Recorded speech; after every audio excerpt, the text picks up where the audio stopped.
Hello everyone.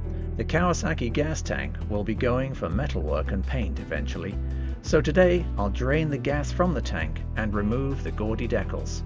I've removed the knee pads already. They just pull off the 2001s and up, although from experience the 1999 and 2000 bikes are screwed on, so be careful with that. Then I'll remove and check the fuel petcock, or fuel tap as Kawasaki themselves call it. I'll be looking for contaminated fuel, rust, or detritus in the filters and hoping that I don't have a rusty tank that needs some serious renovation work. The front mudguard is off, and both front and rear will eventually be for sale if you're interested. A common problem with the W650 is the famous rear mudguard crack due to the vibrations and the weight of the huge taillight bracket. This rear fender does not have any signs of cracking. Good news. Getting the fuel out, I used a clear tube so I could inspect it for debris. Removing the stock fuel hose and breather from the fuel tap, I attached an oil extractor and set the fuel tap to prime. At this point I was hopeful the tank was in great condition as I saw no contaminants. The safe way to siphon gas out of a bike before you start working on the tank.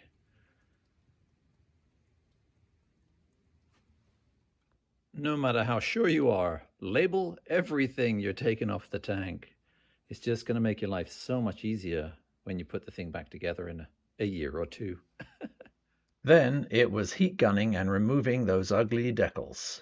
After that, elbow grease, WD-40, and bug and tar remover to soften the tenacious adhesive that Kawasaki used to bond them to the tanks.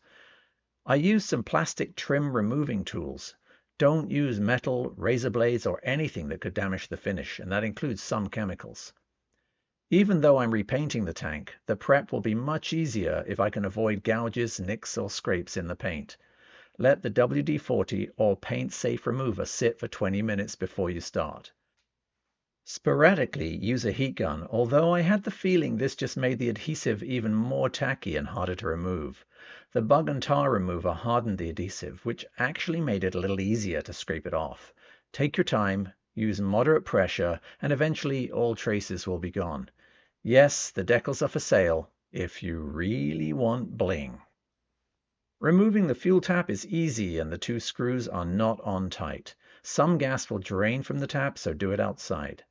Don't over-tighten them when you reattach them to the tank. Use light screwdriver pressure only. I disassembled it and checked all the components. I was amazed at how clean it was. I only used compressed air on it after I removed the delicate diaphragm.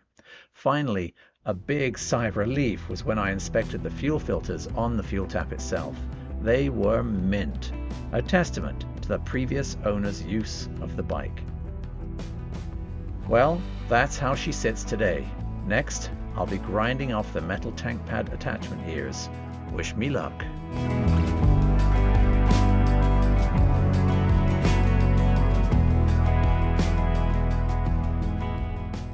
Once again, thanks for watching everyone.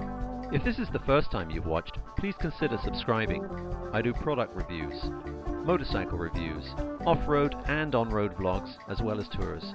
Don't forget to follow me on social media, that's Instagram, Facebook and Twitter, and to like, and especially, I'm begging you here folks, subscribe. This is the Blue Mopple Rider, out.